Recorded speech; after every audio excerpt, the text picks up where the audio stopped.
매일 아침 하나님과 함께 누리는 하늘의 양식, 오늘 만나. 이에 님시의 손자 여호사밧의 아들 예후가 요람을 배반하였으니 곧 요람이 온 이스라엘과 더불어 아람의 왕 하사엘과 맞서서 길르앗 라못을 지키다가 아람의 왕 하사엘과 더불어 싸울 때 아람 사람에게 부상한 것을 치료하려 하여 이스라엘로 돌아왔던 때라. 예후가 이르되 너희 뜻에 합당하거든 한 사람이라도 이 성에서 도망하여 이스라엘에 알리러 가지 못하게 하라. 예후가 병거를 타고 이스라엘로 가니 요람 왕이 거기에 누워 있었음이라. 유다의 왕 아하시아는 요람을 보러 내려왔더라. 이스라엘 망대에 파수꾼 하나가 서 있더니 예후의 무리가 오는 것을 보고 이르되 내가 한 무리를 보나이다.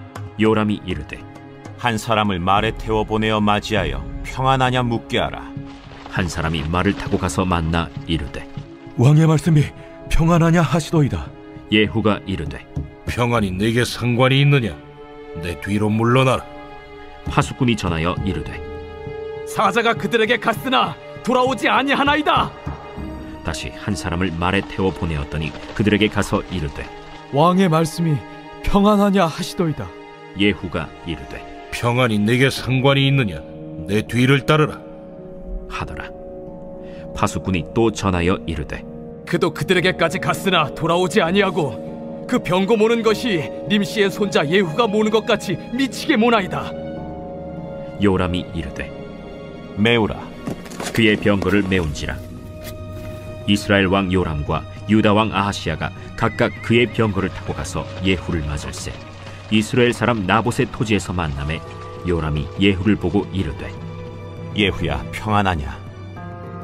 내 어머니 이세벨의 음행과 술수가 이렇게 많으니 어찌 평안이 있으랴. 요람이 곧 손을 돌이켜 도망하며 아하시아에게 이르되 아하시아여 반역이로다. 예후가 힘을 다하여 활을 당겨 요람의 두 팔 사이를 쏘니 화살이 그의 염통을 꿰뚫고 나오매 그가 병거 가운데에 엎드러진지라. 예후가 그의 장관 빛깔에게 이르되 그 시체를 가져다가 이스라엘 사람 나봇의 밭에 던지라. 내가 기억하려니와 이전에 너와 내가 함께 타고 그의 아버지 아합을 쫓았을 때에 여호와께서 이같이 그의 일을 예언하셨느니라. 여호와께서 말씀하시기를 내가 어제 나봇의 피와 그의 아들들의 피를 분명히 보았노라.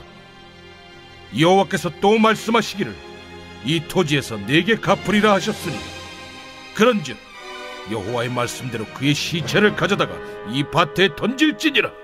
유다의 왕 아하시아가 이를 보고 정원의 정작길로 도망하니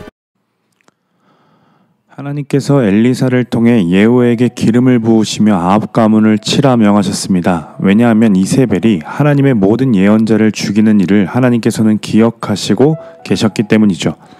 이 말씀을 듣고 예후는 아합의 아들 요람을 치기 위해 이스라엘로 갑니다. 그곳에는 요람이 길르앗 라몰에서 아람 왕과 하사엘과 싸우다가 부상을 입어 이스라엘에서 치료하고 있었기 때문입니다. 예후의 군대가 요람의 진영으로 달려가고 있었을 때 멀리서 파수꾼이 발견하고 요람을 찾아가 보고하죠. 그때 요람은 한 사람을 보내어 평안하냐라고 물습니다. 요람이 시키는 대로 말을 타고 간 신하는 예후에게 평안하냐고 물었지만 예후는 네가 상관할 바가 아니라 말하며 너는 나를 따르라 말합니다. 요람은 앞에 가던 신하가 돌아오지 않자 또 다른 신하를 보내어 평안을 묻습니다. 예후는 동일하게 상관없다 말하며 자신을 따르라 말하고 계속해서 요람의 진영으로 달려갑니다. 그때 파수꾼이 멀리서 예후의 군대가 오는 것을 보고 요람에게 보고했음에도 요람은 전혀 위협을 느끼지 못합니다. 자신도 병거를 이끌고 예후의 군대를 향해 나아가서 또다시 평안하냐 묻기 때문입니다. 요람은 예후의 군대 쪽으로 향해 결국 나봇의 토지에서 만나게 되었습니다. 나봇의 토지는 이전에 아합과 이세벨이 나봇을 죽이고 빼앗을 땅이었습니다. 거기서 요람은 예후를 만나 또 평안하냐 물었을 때 예후는 이세벨의 음행과 술수가 이렇게 많은데 어찌 평안이 있으냐라고 하며 요람을 향한 적의를 드러냅니다. 그때서야 요람은 예후가 자신을 죽이러 왔음을 깨닫고 도망가려 하지만 예후의 활에 맞아 죽지요. 예후는 요람의 시체를 가져다가 나봇의 밭에 던지라 명합니다. 이 모든 것은 하나님이 계획하신 일이고 하나님께서 갚으시는 일임을 분명하게 보여주시는 거죠. 우리는 여기서 하나님이 어떤 분인지를 알 수 있어요.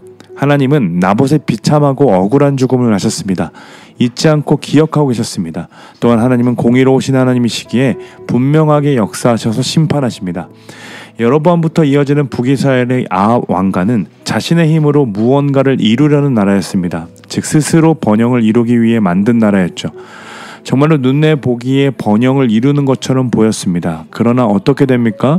권력을 잡은 이들의 겉모술수로 인해 억울하게 죽어가는 이들, 상처받은 이들, 비참하게 버려지는 이들이 있었습니다.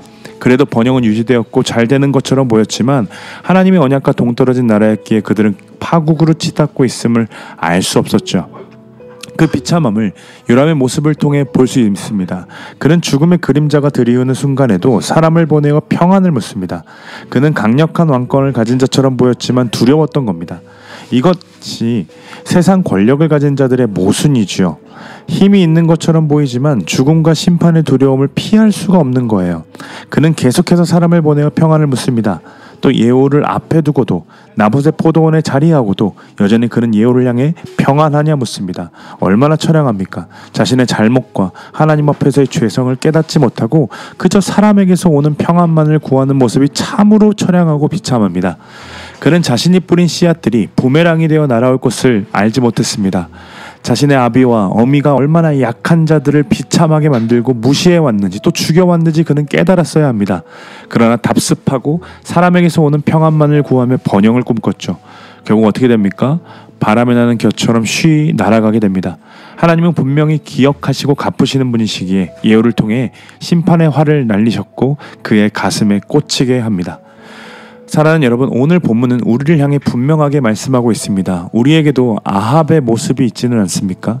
내 스스로 이것이 번영이라 생각하고 이것이 옳다 생각하며 내 스스로 권력을 쟁취하고자 하지는 않았습니까?